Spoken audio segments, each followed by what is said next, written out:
नमस्कार सर्वांना. आता उपवासाचे दिवस सुरू होत आहेत आणि श्रावणासाठी खास डिश घेऊन आलेली आहे उपवासाच्या स्टिक्स. तर त्यासाठी काय काय लागेल बघूया. मी इथे 1 वाटी साबुदाणा घेतला आहे, जो मी रात्रीच भिजत टाकला होता. शेंगाड्याचं पीठ घेतलेलं आहे. शेंगदाण्याचं कूट घेतलेलं आहे. शेंगदाणे भाजून साल काढून मग हे कूट तयार केलेलं आहे. मिरच्या घेतल्या आहे आणि इथे मीठ घेतलेलं आहे.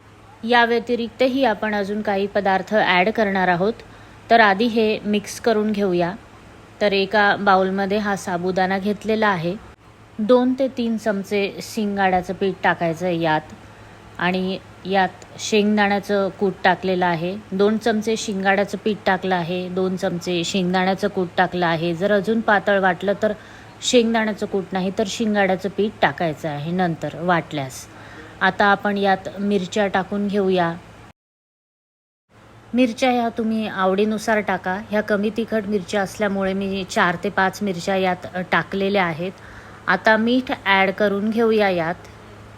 मी इथे उपवासाचं सैंधव मीठ वापरलेलं आहे, तर तेही ॲड केलेलं आहे. आता आधी हे मिक्स करून घेऊया आपण.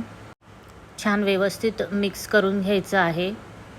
मी चमच्याने मिक्स केल्यानंतर पुन्हा हातानेही मिक्स केलं होतं. हाताने जेव्हा आपण मिक्स करतो तेव्हा आपल्याला कळतं किती पातळ आहे, घट्ट आहे, हे सगळं कळतं. त्यामुळे हाताने मिक्स केलेलं केव्हाही चांगलं. यात अजून आपण काही पदार्थ टाकणार आहोत. त्यापैकी एक आहे उकडलेला बटाटा. तर मीडियम साईजचा हा उकडलेला बटाटा घेतला आहे, ज्याचे साल काढून घेतले आणि अगदी मऊ हा उकडून घेतलेला आहे. तर हा बटाटा आपण यात मिक्स करणार आहोत आणि छान एकजीव करून घ्यायचा आहे, म्हणजे सगळ्या ठिकाणी तो लागेल. तुम्ही जर माझ्या चॅनलवर गेलात तर तुम्हाला कळेल की मी उपवासाचे बरेच पदार्थ टाकलेले आहेत आणि याआधी बरेच पदार्थ मी उपवासाचे दिलेले आहेत. त्यापैकी रताळ्याचं कीस आहे, भन्नाट रताळी आहेत, बरीच उपवासाची आणि भगरसुद्धा आहे. तर ही बऱ्यापैकी उपवासाची पदार्थ मी दिली आहे आणि आज हा नवीन जो पदार्थ आहे हा खूपच सुंदर आणि टेस्टी लागतो आणि तुमच्या मुलांनाही आवडेल असाच पदार्थ मी आज देत आहे. तर आपला हा बटाटा आता छान मिक्स झालेला आहे. हातानेही आपण छान मिक्स करून घेऊया. आता एक रताळी घेतला आहे, अगदी छोटं मीडियम साईजचा, धुवून घेतला आहे. आता त्याचे साल आपण काढून घेणार आहोत आणि त्याला किसून घेऊया. साल काढून घेतलेले आहे.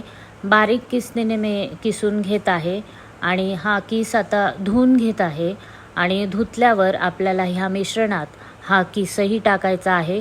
खूपच सुंदर होतात याच्याने स्टिक्स. याप्रमाणे आता हे मिक्स करून घेऊया. यात तुम्ही मिरच्या ज्या आहे त्या अगदी बारीक वाटून घातल्या तरीसुद्धा छान लागतील. तर याप्रमाणे मिक्स करून घेऊया आणि पूर्ण पदार्थात हा किस मिसळला पाहिजे याप्रमाणे आपल्याला मिक्स करायचं आहे. चमच्याने मिक्स केल्यानंतर मी पुन्हा हातानेही मिक्स करत आहे. त्याच्याने खूप छान होतं आणि व्यवस्थित सर्व पदार्थ एकजीव होतात. तर आता मी हातानेही मिक्स करून घेते. याप्रमाणे हे अगदी मिक्स झालेलं आहे. सर्व पदार्थ एकजीव झालेला आहे. आता आपण याच्या स्टिक्स करून घेऊया. ह्या स्टेजला आपल्याला जर पीठ थोडंसं पातळ वाटलं तर तेव्हा यात शिंगाड्याचं पीठ घालायचं आहे. आता माझं पीठ बरोबर आहे म्हणून आता मी हाताला शिंगाड्याचं पीठ लावलेलं आहे थोडंसं आणि झटकून घेतले हात. तर याने काय होईल, बाइंडिंगही होईल आणि ते व्यवस्थित रोल बनतील. आता हे आपले रोल म्हणजेच हे स्टिक्स आता बनलेले आहेत आणि शेप द्यायचा आहे. तुम्हाला आवडेल त्या शेपचे तुम्ही बनवू शकता. याप्रमाणे मी बनवला आहे. थोडासा मोठा झाला आहे. आता थोडासा काढून घेत आहे आणि छोटा करत आहे. तर याप्रमाणे ही स्टिक्स बनलेली आहे. याप्रमाणे आपण सर्वच करून घेऊया. पुन्हा हाताला शिंगाड्याचं पीठ लावून परत एक स्टिक बनवूया. याप्रमाणे सर्व स्टिक आपली बनवून झाले आहेत आणि तेलही तापवायला ठेवलेलं आहे मीडियम गॅसवर. आपल्याला हे सगळे जे स्टिक्स आहे ते मीडियम गॅसवरच तळायचे आहेत. तुम्ही शॅलो फ्रायही करू शकतात. पण मीडियम गॅसवर जर तळले तर ते आतपर्यंत तळले जातील, म्हणून आपण हे मीडियम गॅसवर तळणार आहोत.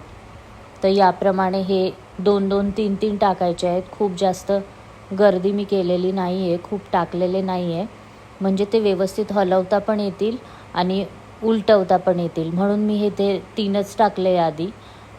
आणि अजिबात तुटत नाही आहे, खूप छान झालेले आहेत.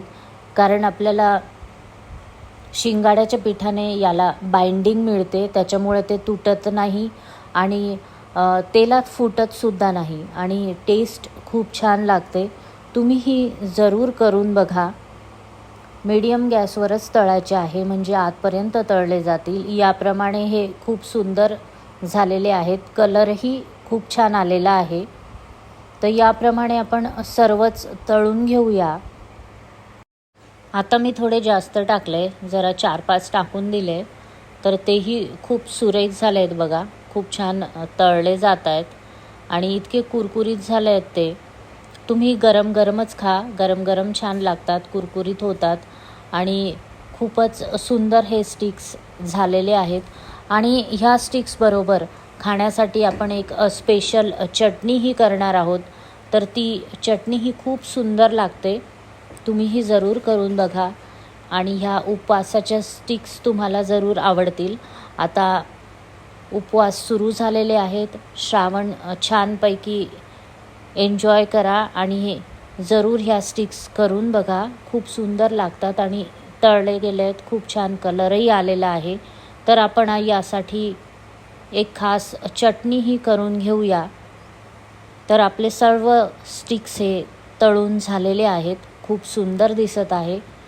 असेही तुम्ही खाऊ शकतात आणि जर ही चटणी केली तर अजून छान लागतील. चटणीसाठी 1 वाटी खोबरं किसून घेतलेलं आहे, 5 ते 6 मिरच्या घेतल्या आहे आणि एक छोटी वाटी शेंगदाण्याचं कूट घेतलेलं आहे, जे शेंगदाणे भाजून साल काढून केलेलं आहे. आता मिक्सरमध्ये 1 वाटी किसलेलं खोबरं टाकलेलं आहे, 5 ते 7 मिरच्या टाकलेल्या आहेत आणि शेंगदाण्याचं कूट टाकलेलं आहे आणि थोडं पाणी टाकलेलं आहे. अर्धा कप मी पाणी टाकलेलं आहे यात. आणि आता हे आपण बारीक करून घेऊया, पेस्ट केलेली आहे. आता एका कढईत आपण छान तडका करून घेऊया हिचा. तर तेल टाकलेलं आहे, शेंगदाण्याचंच तेल आहे हे, आणि यात 2 चमचे जिरं टाकलं आहे. जिरं खूप छान लागतं जेव्हा आपण यात टाकतो. जिरं छान तडतडू द्यायचं आहे. त्यानंतर आपली ही जी पेस्ट आपण तयार केली आहे ती टाकून घ्यायची आहे आणि तीही छान फ्राय करायची आहे. चांगली फ्राय झाल्यानंतर आवडेल तेवढी पातळ करायची आहे. यात थोडंसं मीठ टाकायचं आहे.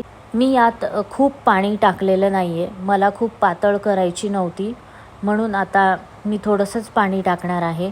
तर हे छान खरपूस आता भाजलं गेलं आहे. यात मिक्सरमध्येच मी अर्धा कप पाणी टाकून तेच पाणी यात टाकलेलं आहे आणि मी एवढीच घट्ट ही चटणी ठेवणार आहे. तर आता यात थोडंसं मीठ टाकलेलं आहे चवीनुसार. त्यानंतर यात थोडीशी साखरही टाकली आहे, चवीनुसार थोडी साखर टाकूया आणि आपली ही चटणी तयार आहे. चॅनलला सबस्क्राईब करा.